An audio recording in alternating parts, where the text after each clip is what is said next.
ಚಿತ್ರ ನೋಡಿ ಪ್ರಶ್ನೆಗೆ ಉತ್ತರಿಸಿ ಸೆಷನ್ಗೆ NMMS ವಿದ್ಯಾರ್ಥಿಗಳಿಗೆ ಸ್ವಾಗತ. ಈಗ ನೀವು ನೋಡುತ್ತಿರುವ ಚಿತ್ರ ಬೇಲೂರಿನ ಚೆನ್ನಕೇಶವ ದೇವಾಲಯ, ಅದೇ ರೀತಿ ದೆಹಲಿಯಲ್ಲಿಯ ಕೆಂಪು ಕೋಟೆ, ರಾಷ್ಟ್ರಪತಿಗಳು ಭಾಷಣ ಮಾಡತಕ್ಕಂಥ ಒಂದು ಸ್ಥಳ. ಇನ್ನು ಶಹಜಾನ ಕಾಲದಲ್ಲಿ ನಿರ್ಮಾಣವಾದ ಆಗ್ರಾದ ಕೋಟೆ, ಮೊಘಲರ ಕಾಲದ ನಿರ್ಮಾಣ. ಶಿವಾಜಿ ಕಿರೀಟಧಾರಣೆ ಮಾಡಿಕೊಂಡ ರಾಯಗಢ, ಅಲೈ ದರ್ವಾಜಾ, ಅಲ್ಲಾವುದ್ದೀನ್ ಖಿಲ್ಜಿಯ ಕಾಲದಲ್ಲಿ ಕಟ್ಟಿಸಲ್ಪಟ್ಟ ಅಲೈ ದರ್ವಾಜಾ ದಿಲ್ಲಿಯಲ್ಲಿದೆ. ಇನ್ನು ಕುತುಬ್ ಮಿನಾರ್ 5 ಅಂತಸ್ತುಗಳಲ್ಲಿದೆ. ಬೃಂದಾವನದ ಉದ್ಯಾನವನ, Kannada Sahitya Parishat Bengaluru, State Bank of Mysuru, Mysuru ಅರಮನೆ, ಬೆಂಗಳೂರು ಅರಮನೆ, ಜಗತ್ ಪ್ರಸಿದ್ಧ ಗೋಳುಗುಮ್ಮಟ ಬಿಜಾಪುರದಲ್ಲಿದೆ. ಅದೇ ರೀತಿ ಜಾಮಿಯಾ ಮಸೀದಿ, ಅತ್ಯಂತ ಪ್ರಸಿದ್ಧ ಜಾಮಿಯಾ ಮಸೀದಿ ಕಲಬುರಗಿಯಲ್ಲಿದೆ. ಕಲಬುರಗಿಯಲ್ಲಿ ಬಂದೇ ನವಾಜರ ಸಮಾಧಿ,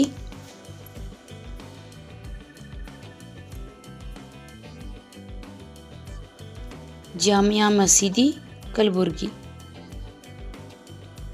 ಬೀದರ್ ಕೋಟೆ, ಜಾಮಿಯಾ ಮಸೀದಿ ಮತ್ತು ಬೀದರ್ ಕೋಟೆಗಳು ಬಹಮನಿ ಸುಲ್ತಾನರ ಕೊಡುಗೆಗಳು.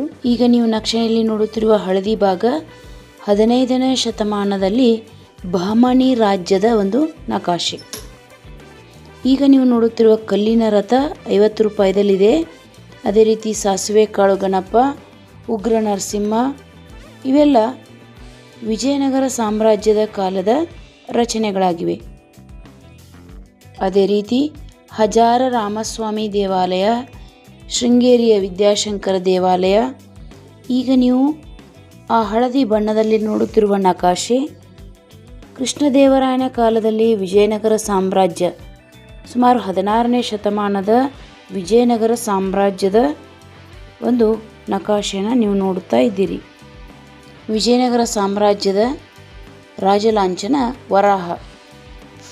ಪರ್ವತ ಮಳೆ, ಇದನ್ನು ಆರೋಹ ಮಳೆ ಅಥವಾ ಭೂಸ್ವರೂಪ ಮಳೆ ಎಂದು ಸಹ ಕರೆಯುತ್ತಾರೆ. ತೇವಾಂಶವನ್ನು ಹೊಂದಿರುವ ವಾಯುವಿಗೆ ಅಡ್ಡಲಾಗಿ ನಿಂತಿರುವ ಪರ್ವತಗಳಲ್ಲಿ ಹೆಚ್ಚು ಮಳೆ ಬೀಳುತ್ತದೆ. ಪರ್ವತದ ಹಿಂದಿನ ಪ್ರದೇಶಕ್ಕೆ ಕಡಿಮೆ ಮಳೆ ಬೀಳುತ್ತದೆ. ಅದನ್ನು ಮಳೆ ನೆರಳಿನ ಪ್ರದೇಶ ಎಂದು ಕೂಡ ನಾವು ಕರೆಯುತ್ತೇವೆ. ಮೊದಲನೇ 2 ಚಿತ್ರಗಳು ಆವರ್ತ ಮಾರುತಗಳು, ಇವುಗಳನ್ನು ಚಂಡಮಾರುತಗಳು ಸಹ ಎಂದು ಕರೆಯುತ್ತೇವೆ. ಈ ಮಾರುತಗಳು ಹೆಚ್ಚು ಒತ್ತಡ ವಲಯದಿಂದ ಕಡಿಮೆ ಒತ್ತಡ ವಲಯಕ್ಕೆ ವೃತ್ತಾಕಾರವಾಗಿ ಬೀಸುತ್ತವೆ. ಇನ್ನು ಪ್ರತ್ಯಾವರ್ತ ಮಾರುತಗಳು ಆವರ್ತ ಮಾರುತಗಳಿಗೆ ತದ್ವಿರುದ್ಧ. ಈ ಮಾರುತಗಳು ತಮ್ಮ ಹೆಚ್ಚು ಒತ್ತಡ ಕೇಂದ್ರದಿಂದ ಕಡಿಮೆ ಒತ್ತಡದ ಸುತ್ತಲಿನ ಪ್ರದೇಶದ ಕಡೆಗೆ ಬೀಸುತ್ತವೆ. ಇದರಿಂದ ಸುತ್ತಮುತ್ತಲಿನ ಕಡೆಗೆ ಮಾರುತಗಳು ನಿಧಾನವಾಗಿ ಬೀಸುತ್ತವೆ. ಉತ್ತರಾರ್ಧಗೋಳದಲ್ಲಿ ಪ್ರತ್ಯಾವರ್ತ ಮಾರುತಗಳ ದಿಕ್ಕು ಗಡಿಯಾರದ ಮುಳ್ಳಿನ ದಿಕ್ಕಿಗೆ ಅನುಗುಣವಾಗಿರುವುದು. ಇದಕ್ಕೆ ಪ್ರತಿಯಾಗಿ ದಕ್ಷಿಣಾರ್ಧಗೋಳದಲ್ಲಿ ಇವುಗಳು ಗಡಿಯಾರದ ಮುಳ್ಳಿನ ವಿರುದ್ಧ ದಿಕ್ಕಿಗೆ ಬಲದಿಂದ ಎಡಕ್ಕೆ ಬೀಸುತ್ತವೆ. ಈಗ ನೀವು ನೋಡುತ್ತಿರುವ ಚಿತ್ರ ನಿರಂತರ ಮಾರುತಗಳು. ಇದರಲ್ಲಿ ಪ್ರಮುಖವಾಗಿ 3 ಪ್ರಕಾರಗಳು: ವಾಣಿಜ್ಯ ಮಾರುತಗಳು, ಟ್ರೇಡ್ ವಿಂಡ್ಸ್, ಎರಡನೆಯದು ಪ್ರತಿ ವಾಣಿಜ್ಯ ಮಾರುತಗಳು, ಆ್ಯಂಟಿ ಟ್ರೇಡ್ ವಿಂಡ್ಸ್, ಮೂರನೆಯದು ಧ್ರುವೀಯ ಮಾರುತಗಳು, ಪೋಲಾರ್ ವಿಂಡ್ಸ್. ಈ 3 ಮಾರುತಗಳು ವರ್ಷದ ಎಲ್ಲ ಕಾಲದಲ್ಲೂ ಒಂದೇ ತೆರನಾಗಿ ಬೀಸುತ್ತವೆ. ಈಗ ನೀವು ನೋಡುತ್ತಿರುವ ಮೊದಲನೆಯ ಚಿತ್ರ ಪವನ ದಿಕ್ಸೂಚಿ, ಗಾಳಿಯನ್ನು ತೋರಿಸುವ ದಿಕ್ಕು. ಎರಡನೆಯದು ಪವನ ವೇಗ ಮಾಪಕ. ಈಗ ನೀವು ನೋಡುತ್ತಿರುವುದು ಪ್ರಪಂಚದ 7 ಪ್ರಮುಖ ಒತ್ತಡ ಪಟ್ಟಿಗಳು.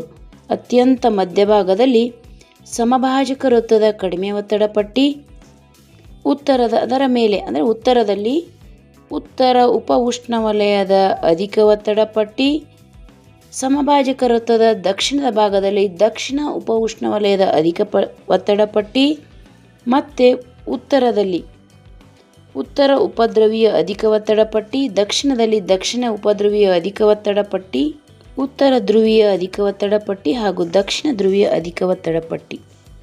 ಈಗ ನೀವು ನೋಡುತ್ತಿರುವ ಚಿತ್ರ ಉಷ್ಣಾಂಶ ವಲಯಗಳು. ಮಧ್ಯಭಾಗದಲ್ಲಿ ಸಂಭಾಜಕ ವೃತ್ತ ಹೆಚ್ಚು ಉಷ್ಣಾಂಶವನ್ನು ಹೊಂದಿರುತ್ತದೆ. ಉಷ್ಣವಲಯಗಳನ್ನ 3 ಭಾಗಗಳಾಗಿ ವಿಂಗಡಿಸುತ್ತೇವೆ.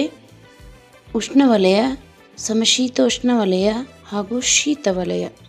0ರಿಂದ 23.5 ಡಿಗ್ರಿ ಉತ್ತರ ಮತ್ತು ದಕ್ಷಿಣದಲ್ಲಿ ಉಷ್ಣವಲಯ ಅತ್ಯಂತ ನೇರವಾದ ಸೂರ್ಯನ ಕಿರಣಗಳನ್ನು ಪಡೆದು ಹೆಚ್ಚು ಉಷ್ಣವನ್ನು ಹೊಂದಿರುತ್ತದೆ ಈ ಪ್ರದೇಶ.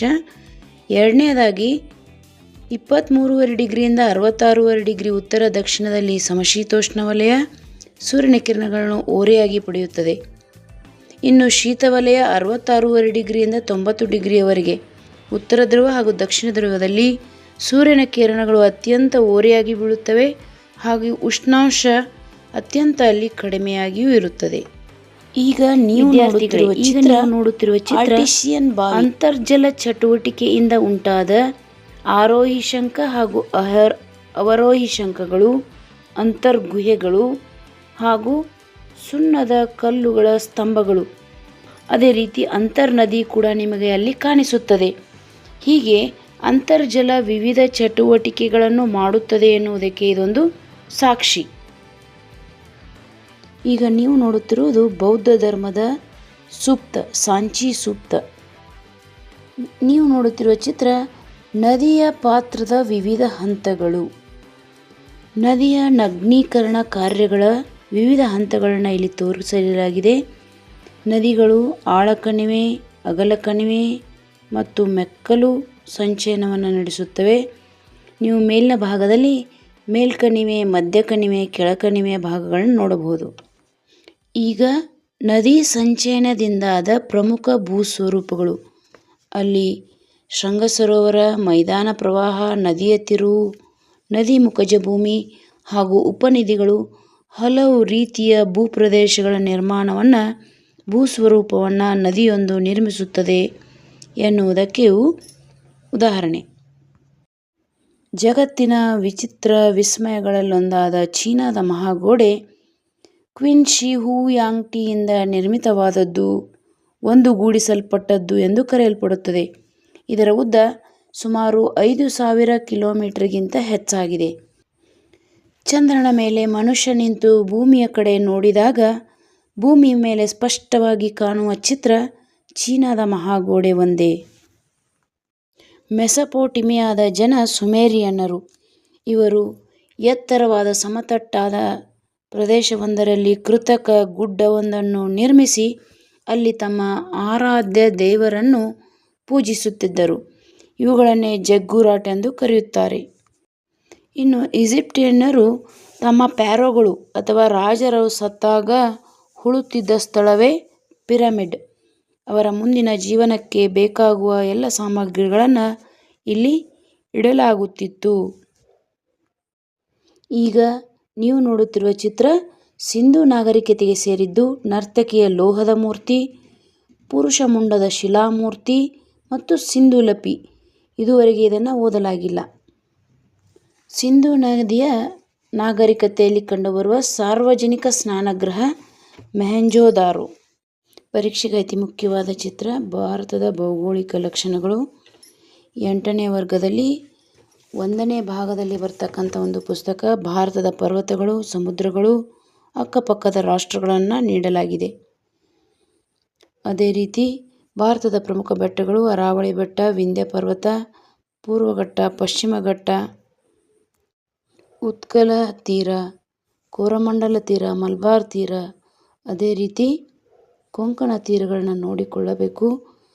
ಪೂರ್ವ ಮತ್ತು ಪಶ್ಚಿಮ ಘಟ್ಟಗಳು ನೀಲಗಿರಿ ಬೆಟ್ಟದಲ್ಲಿ ಸಂಧಿಸುತ್ತವೆ ಎನ್ನುವುದನ್ನು ನೀವಿಲ್ಲಿ ತಿಳಿಯಬಹುದು. ಪ್ರಮುಖ ಸಮಾಜ ಸುಧಾರಕರು: Rajaram Mohan Roy, Mahadev Govind Ranade, Lord William Bentinck ಸಹಾಯದಿಂದ ಸತಿ ಪದ್ಧತಿ ಹೋಗಲಾಡಿಸಿದಾತ ಹಾಗೂ ಪ್ರಸಿದ್ಧ ಮಹಿಳೆಯರ ಭಾವಚಿತ್ರಗಳು. ಗಮನಿಸಿ, ಸಮುದ್ರದ ಚಟುವಟಿಕೆಯಿಂದ ಭೂಸ್ವರೂಪದ ನಗ್ನೀಕರಣ ಅಥವಾ ಸ್ವರೂಪ ಬದಲಾವಣೆ. ಭೂಕಂಪಗಳು ಹಾಗೂ ಜ್ವಾಲಾಮುಖಿ ಪ್ರದೇಶಗಳು ಇರುವ ಒಂದು ನಕಾಶೆ. ಪ್ರಮುಖವಾಗಿ ಭೂಕಂಪದ ಚಿತ್ರವನ್ನು ಗಮನಿಸಿ. ಭೂಮಿಯ ಅಂತರಾಳದ ರಚನೆ, ಭೂಕವಚ, ಮ್ಯಾಂಟಲ್ ಹಾಗೂ ಕೇಂದ್ರಗೋಳಗಳನ್ನ ಸರಿಯಾಗಿ ಗುರುತಿಸಬೇಕು. ಮುಂದಿನ ಚಿತ್ರ ಪ್ರಪಂಚದ ವೇಳಾವಲಯಗಳು ಹಾಗೂ ಅಂತಾರಾಷ್ಟ್ರೀಯ ದಿನಾಂಕ ರೇಖೆ. 180 ಡಿಗ್ರಿ ರೇಖಾಂಶವನ್ನು ಅಂತಾರಾಷ್ಟ್ರೀಯ ದಿನಾಂಕ ರೇಖೆ ಎಂದು ಕರೆಯಲಾಗುವುದು.